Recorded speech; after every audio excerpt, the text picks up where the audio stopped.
Hello YouTube, this is Thomas Moran. So basically arbitrage betting is where you back every single outcome in a sporting event and you guarantee a profit. They can range from 1% all the way through to, I think the highest I've seen is about 15%, and you'll make that straight after the sporting event. So basically, if we had a boxing fight, someone like Tyson Fury, let's put Tyson Fury against Joshua, which might even happen. That's a potential fight in the heavyweight division coming up maybe. And if, say, Tyson Fury was the outsider, 2-1, and Joshua was 4-5 favourite, automatically because I can see the odds, I could see that that's an arbitrage. I'd basically work out it's probably about 10%-ish.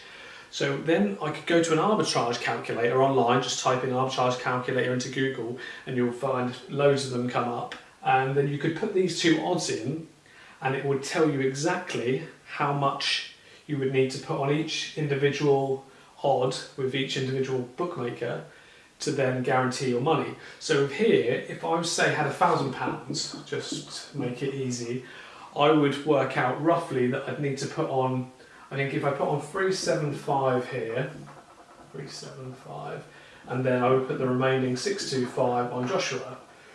So basically, if Joshua wins, I've got 625 at 4-5, which is 500 profit, and I get my stake back of 625, so that's 1125 back, and I would lose the money on Fury. I would lose the 375 on Fury, giving me £125 profit. So I would have 1125 back, which is a 12.5%, 5% arb. And the same, if Fury won, 375 at 2-1, so it's double it, so that would be for Fury, that would be 750 profit on that bet, and then you would get your 375 back, which again equals to exactly 1125. So for your outlay of £1,000, you've made that number there, 125, and it's guaranteed. Whoever wins the fight, that's fantastic. And that is what an arb is, and that is how you go about putting it on. So you would put 375 on at, say, Ladbrokes, and you put your 625 on at William Hill, and there you go, there's your profit. Let's explain another example. You could do individual sports are great, things like tennis and boxing or anything like that. Let's say Andy Murray was playing a US Open final against Djokovic. And again, see, I find 6-5 on Murray and 6-5 on Djokovic. Automatically I know, because just those odds, I know if I put £100 on each, I would be guaranteeing money. So say I put £100 on Murray, I know that you would get 6-5, and that's £120 profit.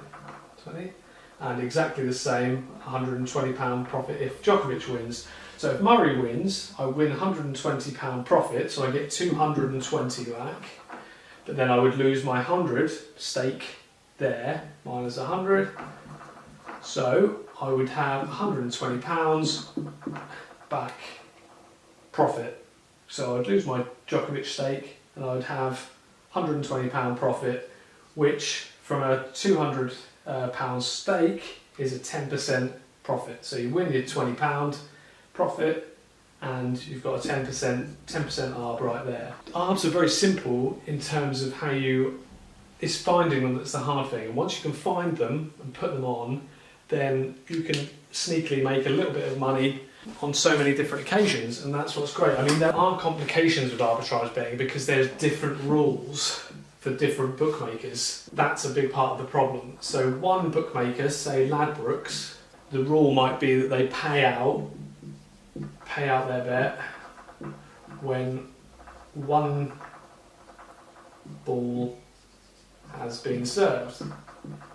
But then William Hill might only pay out when the full match has been finished. And that's where a problem could, because when different rules happen, then you can have different outcomes. So one of your bets could be void if someone retires, say Djokovic retires, and you've backed him, Sorry, if Djokovic retires and you've backed Murray, then you might not get paid out because of a retirement in a match, and it gets very complicated, and this is where you have to read so many rules. Please like and subscribe, and I'll see you guys soon.